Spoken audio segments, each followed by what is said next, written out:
कभी सोचा है कि एक राजा अपनी पूरी सेना के साथ भी हार सकता है? क्या होता अगर एक शक्तिशाली राजा, जिसने अपनी ताकत से पूरे साम्राज्य पर राज किया हो, दो वीर योद्धाओं के सामने आकर हार जाए? और क्या होता अगर यह युद्ध सिर्फ तलवारों और बाणों का नहीं, बल्कि साहस, सम्मान और रणनीति का युद्ध होता?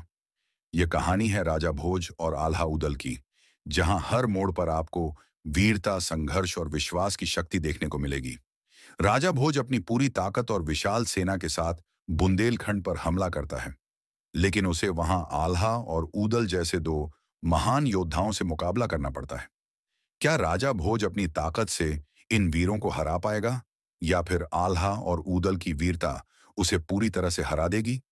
तो चलिए जानते हैं पूरी कहानी और देखते हैं कि यह युद्ध किसके नाम होता है।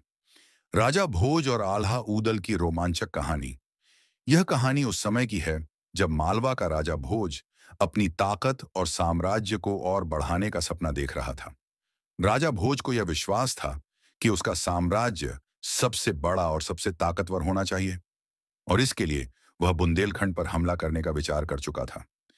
वह जानता था कि बुंदेलखंड एक समृद्ध और शक्तिशाली भूमि है, लेकिन उसे यह नहीं पता था कि वहां रहने वाले दो वीर योद्धा, आल्हा और ऊदल, उसकी सेना के लिए कितनी बड़ी चुनौती साबित होंगे।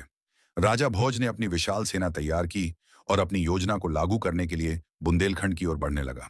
लेकिन आल्हा और ऊदल ने अपनी धरती की रक्षा करने का संकल्प लिया था। ये दोनों भाई अपनी जान की परवाह किए बिना अपनी भूमि की रक्षा के लिए लड़ने को तैयार थे। पहला युद्ध, आल्हा ऊदल की वीरता। राजा भोज ने जब अपनी सेना के साथ बुंदेलखंड पर हमला किया, तो आल्हा और ऊदल ने अपनी पूरी ताकत और वीरता से उनका सामना किया। यह युद्ध किसी साधारण संघर्ष से कहीं बढ़कर था। तलवारों की टकराहट, बाणों की बारिश और युद्ध के मैदान में खून की नदियां बहने लगीं।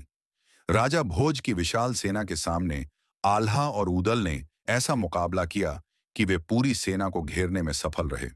यह वह पल था जब राजा भोज को एहसास हुआ कि आल्हा और ऊदल कोई साधारण योद्धा नहीं है। उन्होंने अपनी सेना को पीछे हटने पर मजबूर कर दिया। यह पहला युद्ध था जिसमें राजा भोज को हार का सामना करना पड़ा। राजा भोज ने कभी सोचा भी नहीं था कि उसे इस तरह से हार का सामना करना पड़ेगा, लेकिन आल्हा और ऊदल की वीरता ने उसे चौंका दिया। राजा भोज की रणनीति। नया संघर्ष, राजा भोज की हार ने उसे पूरी तरह से झकझोर दिया।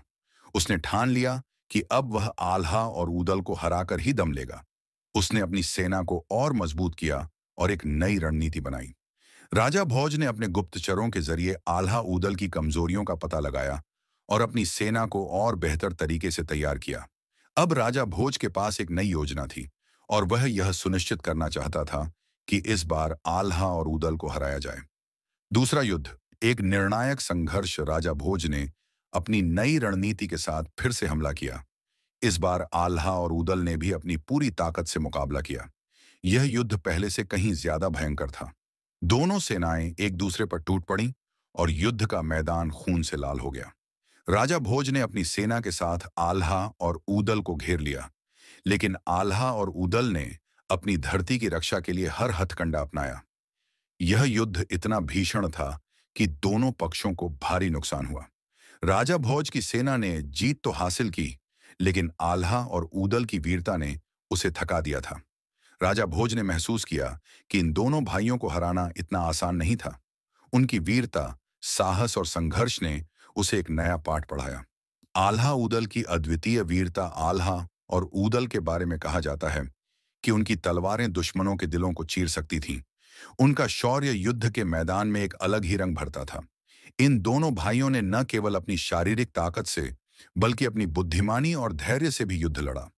राजा भोज के सेनापति भी अपनी पूरी ताकत से लड़े, लेकिन आल्हा और ऊदल की शौर्य गाथाएं उनके सामने फीकी पड़ गईं। आल्हा और ऊदल ने यह साबित कर दिया कि केवल शारीरिक ताकत से युद्ध नहीं जीते जाते, बल्कि आत्मविश्वास, साहस और रणनीति भी महत्वपूर्ण होते हैं। इन दोनों भाइयों ने अपनी धरती की रक्षा के लिए हर हद तक संघर्ष किया। युद्ध का निर्णायक मोड़, अब युद्ध अपने अंतिम चरण में था। राजा भोज और आल्हा ऊदल के बीच एक निर्णायक मुकाबला हुआ। यह मुकाबला सिर्फ शारीरिक नहीं, बल्कि मानसिक और रणनीतिक भी था। दोनों के चेहरे पर गुस्सा था, लेकिन साथ ही एक अद्भुत साहस और धैर्य भी था। तलवारें टकराईं, बाणों की बारिश हुई और युद्ध का मैदान एक भयंकर दृश्य बन गया। लेकिन इस निर्णायक मुकाबले में आल्हा और उदल ने राजा भोज को चुनौती दी और राजा भोज ने महसूस किया कि यह युद्ध केवल ताकत से नहीं, बल्कि समझदारी और सम्मान से जीता जा सकता है। राजा भोज ने आल्हा और उदल की वीरता का सम्मान किया और शांति की ओर कदम बढ़ाए। समझौता और शांति का रास्ता युद्ध के बाद जब दोनों पक्षों ने एक दूसरे की ताकत और वीरता का सम्मान किया, तो उन्होंने शांति की ओर कदम बढ़ाए। राजा भोज ने आल्हा और उदल से एक समझौता किया। राजा भोज ने बुंदेलखंड को अपने साम्राज्य में शामिल किया, लेकिन आल्हा और उदल को सम्मान देने का वचन लिया। यह समझौता युद्ध के बाद की शांति का प्रतीक बन गया। राजा भोज और आल्हा उदल की यह कहानी हमें यह सिखाती है कि संघर्ष और युद्ध के बाद भी सम्मान और समझौता सबसे महत्वपूर्ण होते हैं।